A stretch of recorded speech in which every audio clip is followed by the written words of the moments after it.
Okay, we'll call the City of Greenfield Arroyo Seco Groundwater Sustainability Agency meeting to order. We'll start with the roll call. Here. Here. Here. Here. Will you all stand for the Pledge of Allegiance? I pledge allegiance to the flag of the United States of America and to the republic for which it stands, one nation, under God, indivisible, with liberty and justice for all.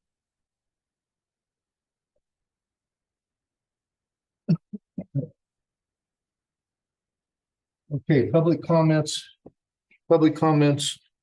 from the audience regarding items not on the agenda. This portion of the agenda allows an individual the opportunity to address the GSA on any items not on the closed session, consent calendar, public hearings, and agency business. Under state regulations, no action can be taken on non-agenda items, including issues raised under this agenda item. Members of the public should be aware of this when addressing the GSA regarding items not specifically referenced on this agenda. Okay.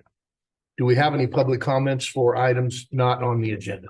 I don't see any hands raised in the online audience, and we don't seem to have any. Nobody in the audience. Okay, we'll move to consent calendar. All matters listed under consent calendar are considered routine and may be approved by one action of the agency unless a request for removal for discussion or explanation is received prior to the time agency votes on the motion to adopt. Do we have any public comments on consent calendar? No hands, Mr. Chair. I see none. Okay, so we have one item in consent calendar, adoption of the minutes of the June 27th, 2023 Arroyo Seco GSA meeting. We have a motion to adopt. I'll so move. Second. Been moved and seconded. All in favor? Aye. Aye. Those opposed? Motion carried. Okay, next order of business.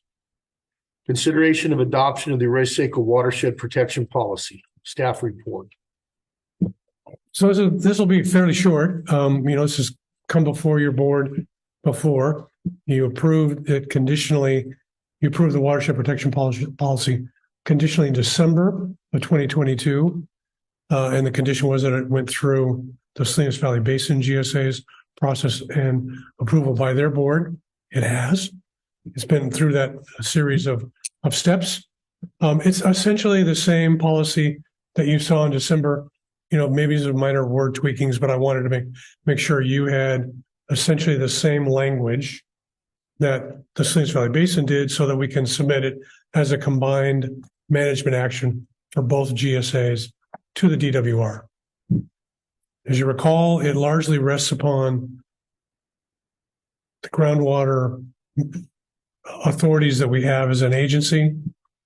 We don't look at water rights. We don't really have a large range of active kinds of powers. What we really want to do is make sure that the river continues to provide groundwater recharge in the Arroyo Seco Basin and provide the habitat that it provides for aquatic species and other riparian species.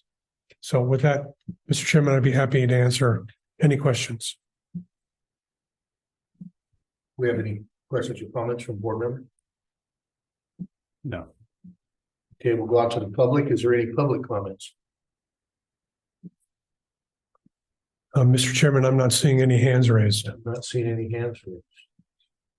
So we'll come back to the board. So do we have a motion to adopt the Arroyo Seco Watershed Protection Policy? Oh, so moved. Second to approve. You moved, you second? Okay. Bob moved, Michael seconded. All in favor? Aye. Aye. Those opposed? Okay, motion carried. Next order of business, receive Arroyo Seco Groundwater Sustainability Agency General Manager's status report. Well, this is going to be a little more lengthy, so sit back and relax. There are four items that I want to cover today. And, none of these are actionable today, but there's a lot of ancillary kinds of things that may not specifically impact us in the Arroyo Seco GSA, but that you should be aware of. The first one are groundwater dependent ecosystems. If you recall, in part of the corrective actions that DWR sent to us relative to the Forebay GSP, we need to address groundwater dependent ecosystems. It's not one of the 6 main criteria that we're judging our groundwater basins on for sustainability, but it's an adder that it looks mainly at providing those kinds of protections that regulatory agencies provide for aquatic habitat, for aquatic species, amphibians, riparian habitat, and the like. It's not very well laid out, and it's not very well developed. And in part of the message that we got from DWR on the corrective action is DWR is aware of it. They said they're going to provide some additional guidance to what they're looking for.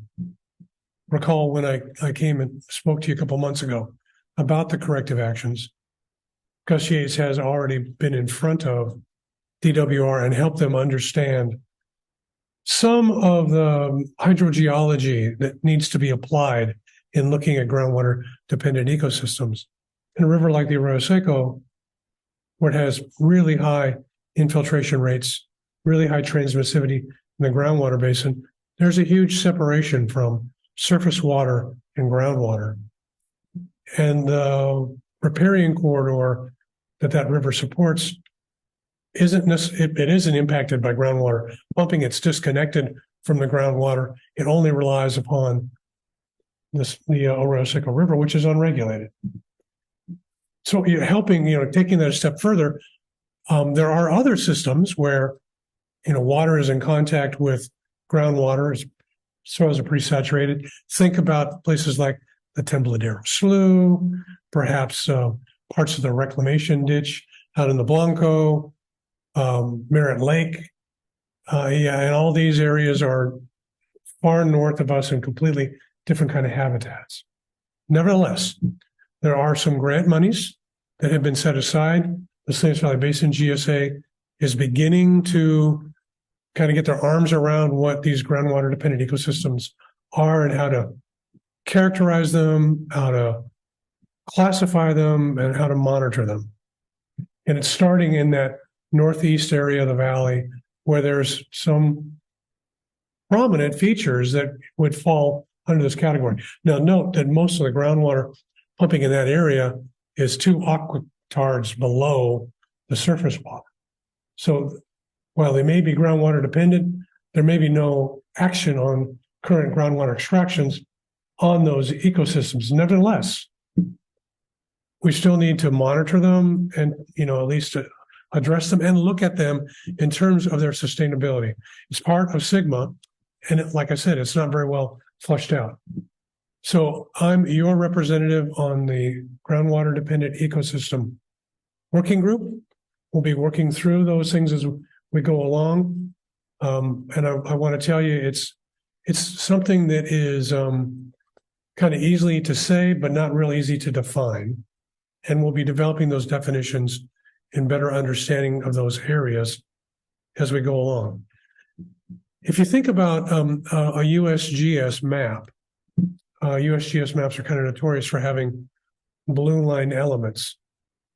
Those are streams, bodies of water that are known and are mapped. And so a GDE can exist in any one of those blue line areas. So as you can imagine, there's a ton of rivers and depressions and sloughs in the Salinas Valley, which we'll be unpacking over the next, 5 to 10 years. But it will be an ongoing monitoring and sampling, and ultimately in some areas, maybe even regulatory kind of driven process to look at them. So I want to make you aware that it's starting, that it is in SGMA, and I'll be bringing that to you on a regular basis. Finally, to close on the the GDE comment in the 4-bay GSP. I know I'm using all these in acronyms. So in the groundwater sustainability plan, the corrective actions that we receive requires us to develop groundwater dependent ecosystem language. I just spoke about the Arroyo Seco River. It's really not appropriate because there's not really a groundwater dependent ecosystem that you can associate with this Arroyo Seco because of its hydrogeology. Gus will be taking care of that. On the Salinas River, because of the way the river is managed and water is augmented during the summer months from releases from the reservoir, there are groundwater dependent ecosystems.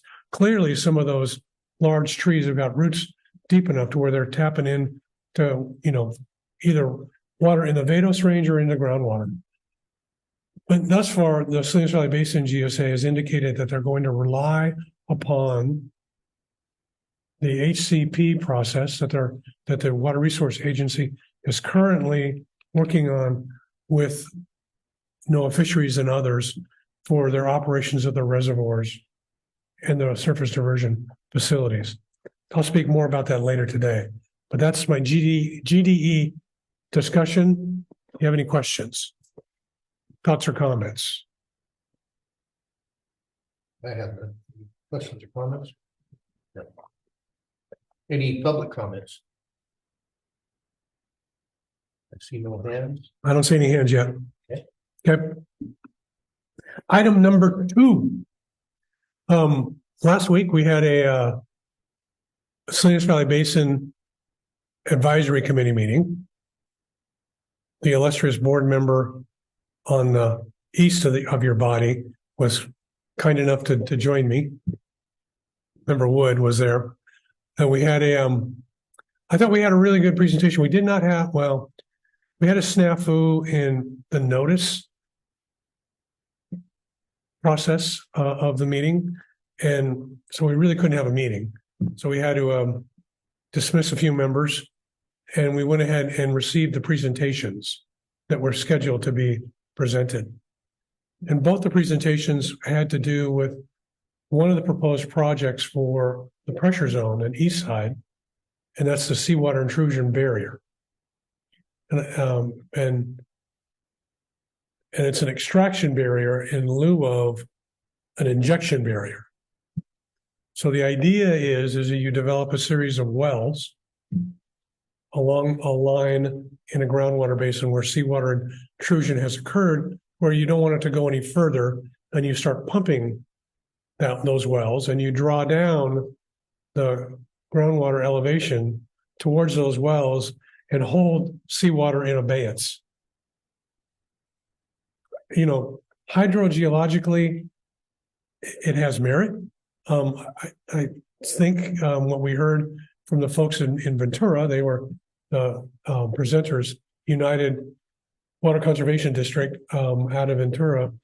They have a much smaller basin, much smaller extractions, but a similar problem along their coast. They have seawater intrusion. And I think we heard from them that it's a fairly expensive proposition. A handful of wells for several $1 million, and where we've got, miles of exposed seawater intrusion front, I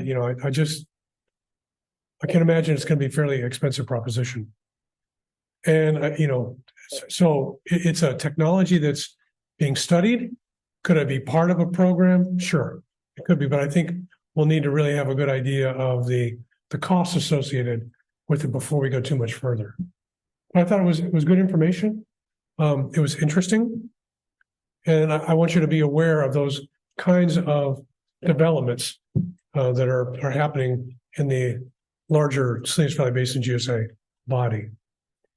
Member Wood, did you have any additions?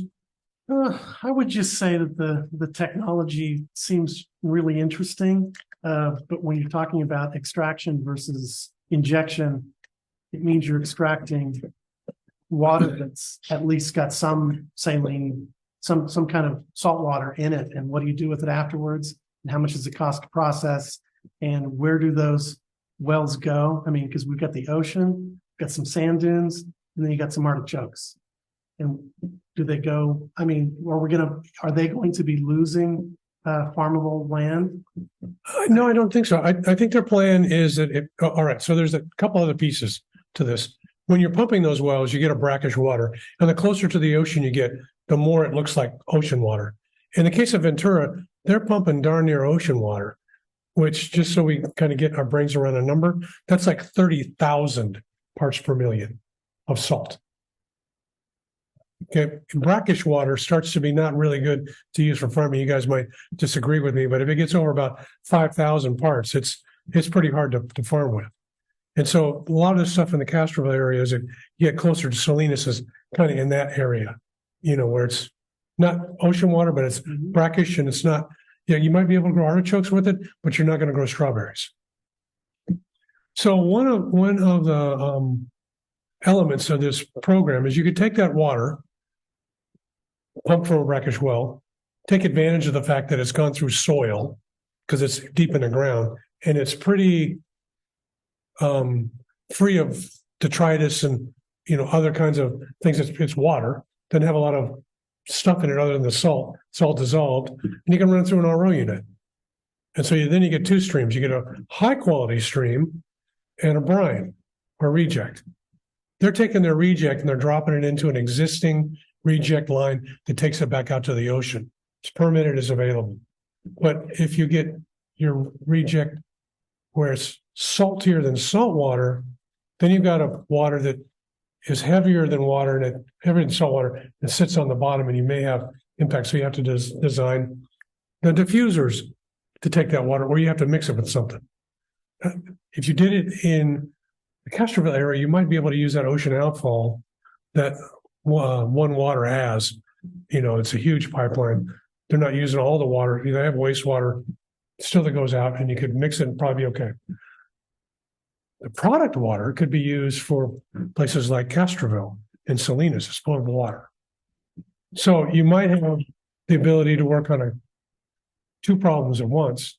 That is, providing some potable water to cities that need it, especially a place like Castroville that is kind of surrounded by seawater intrusion, yeah? And then, set up that extraction barrier to stop seawater intrusion. How that all gets paid out and paid for and the like, that's a different issue. But you've got some opportunity in that kind of program. In fact, know that Alameda County Water District does exactly that. They have a brackish extraction system to stop seawater intrusion, but they're more interested in the product water, so they use it to augment their water supply. So that's another element that could. So you could weave together a fairly interesting project and look at the revenue streams to offset a cost, but make no mistake, it's expensive. And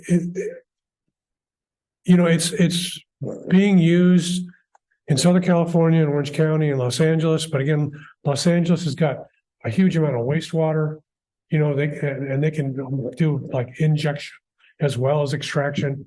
And they've got large water demands that they don't always have, guaranteed water supply for.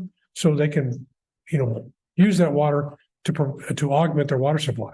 So, it may not have a great fit for us, but it might be part of the answer.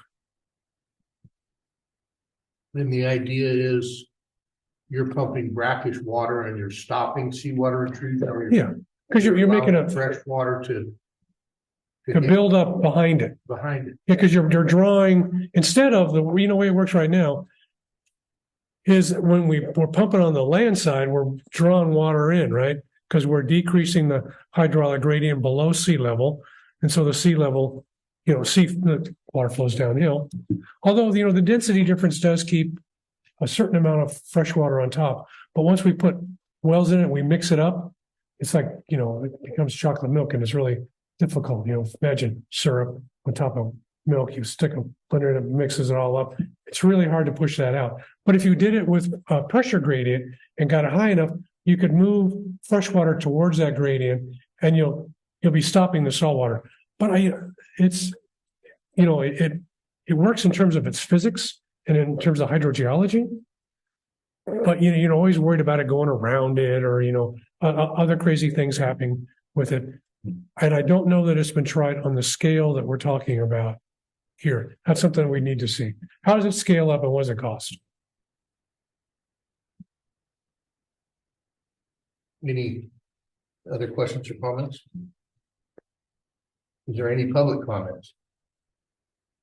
Again, no hands, Mr. Chair. The one thing I'll add is that it's something that's going to come back to the advisory committee. It's one of the things on our agenda to do.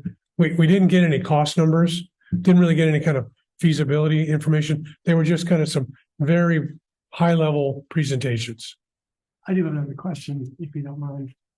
So you talked about scale. So the scale in the example that we used was down in Ventura County. What would be the scale differential between what might be proposed for us versus what they've got going down there? I assumed that was larger than what we would. Oh, no, Okay. way smaller. Wow. They were at, I think, $5 million for just a handful. Okay. I think it was 3 to 5 wells. These wells get expensive because they're dropping wells into salt water. So a lot of them are stainless steel. Right? Wow. Yeah. I know that I see the guys that are drilling wells they're nodding their heads over there. They're pricey. Yeah, stainless steel well is It's expensive. pretty crazy. And did I also hear a vote for spreading the cost out? Didn't somebody mention something about spreading the cost out evenly amongst? Well, that's always going to be the question, right? Who's going to pay for those things? That's why I mentioned if you could develop a kind of a comprehensive approach to where you work on seawater intrusion and have a product water that you can offset some of those costs on, then you might have something. Gotcha. Yeah. But like I said, I think they were talking about a total of 12 wells, and they hadn't cost that out yet. But I think we're in the tens of millions, and they're only talking about a segment of their groundwater basin, and we're looking at a significantly larger area, maybe an order of magnitude bigger, 1 mile versus 10. So, but that I don't know. That's what I want to see. I haven't seen the proposal or the feasibility. So that's what we need to have. That's the next step. So I want you to be aware of the concept, and I'll keep you informed as we go along. So they have not tried this yet. It's not proven that it Oh, works. no, it's proven. They're doing it in Los Angeles. They're doing it in Alameda, and it's working, but they don't have the same sort of end product. Their goals are different. They're actually making water out of it to use. They're not really, well, they are interested in stopping seawater intrusion, of course. It's not one of their prime drivers.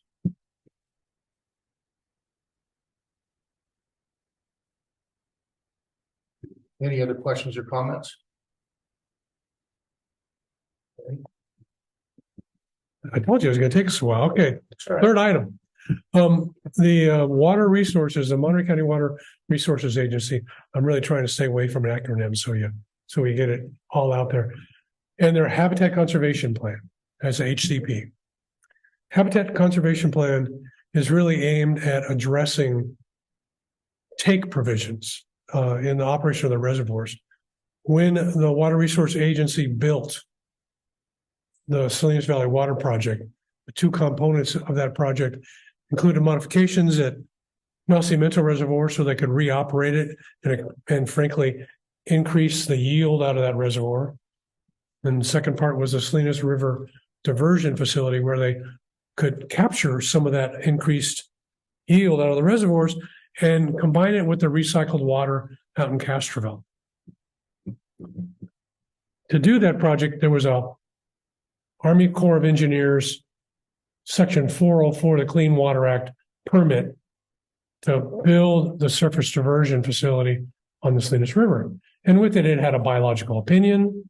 That's, akin to, you got to do an EIS, and the resource agencies have an opportunity to render an opinion. And they developed, a protocol for augmentation of flows in the Salinas River to take care of steelhead. Well, the 404 permit is specifically a permit for a project. It isn't an ongoing operational permit.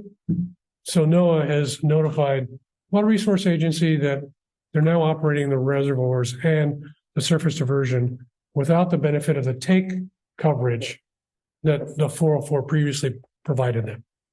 And they have to enter into a Section 7 of the Clean Water Act provisions for habitat conservation plan. The 404 permit is under Section 10. I know, I'm trying to stay away from acronyms. So the Habitat Conservation Program is aimed at becoming more of a living document where you set up protocols and procedures and monitoring and other elements similar to the biological opinion and the flow prescription that came out of the original 404 permit, but it would allow modifications in the future while still providing take coverage. And it's a lengthy process. And the agency's been working on it probably for somewhere 3 to 5 years, developing kind of all the data. We're still 5 years out on their schedule from getting the actual permit and having it in place. But they have started stakeholder meetings. And I think the key element of this last stakeholder meeting is this. They're going to go after the habitat conservation plan and focus on the reservoir operations, the Salinas River diversion facility, and the Salinas Lagoon and their operations to breach that lagoon during high flow events when the area would flood. The river maintenance program is going to continue to reside under a parallel but separate program under their existing 404 program, again, Project 404, which is currently being administered by the Resource Conservation District, not the Water Resource Agency. Why is that important? Well, it's going to be important to us, at least along the perimeter of our area, because it's going to impact the way in which the reservoirs are operated. And those reservoir operations will be modified, likely to include more water being released during winter months to augment native flow events, to provide longer periods of time for steelhead to migrate up into the Arroyo Seco and smolts to migrate out into the ocean. So, during long events, I'll have additional release parameters to extend the flow in the river and keep the river mouth, the Salinas River mouth, open out to the ocean for longer periods of time. That's the short version. There'll be lots of other parameters, but that's what's likely to come out of it. The key element that I want you guys to also think about is that all of the sub-basin groundwater sustainability plans include a management action associated with the river maintenance program. The river maintenance program is not going to go into that HCP. It's going to stay in this parallel process under a 404 program. A big part of the challenge is that river maintenance program is not well defined. It's done in a patchwork method. Not everybody does the same thing, and they don't do it all. Not everybody does it every year. And I think that there are some difficult issues ahead that we're going to have to grapple with. And the river maintenance program is important for the forebay because it will provide additional, if it's implemented correctly, additional recharge into the forebay groundwater basin because it'll eliminate the Arundo. I think that's an important element. So I want you guys to be aware of this. Again, I'm your representative. I'll continue to bring you information. But the big message out of this last stakeholder meeting was that they're going to make sure we split those two programs and they run in parallel packs. And that's probably appropriate. If we try to get all the information together for the river maintenance program and drop it into the HCP, it would be a completely different program. It would be like pulling teeth, and we'd be another 5 years down the road.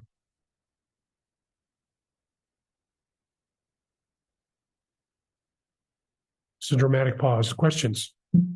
Questions or comments? Public comments? Zip so far, Mr. Chairman. Okay. Last one.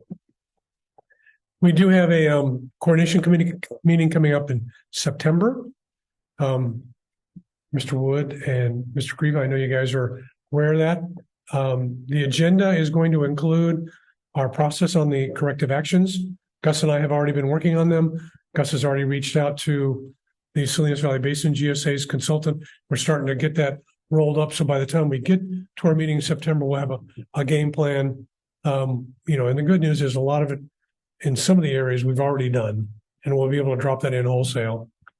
And the fact that, Gus has already given us kind of a general scope I've run by Perrette, and that we've run by the Salinas Valley Basin GSA's consultant and his team, will be able to kind of keep that program defined in kind of the parameters that we've looked at in the past. And I think it'll mitigate some of our costs and keep us on, a focused approach.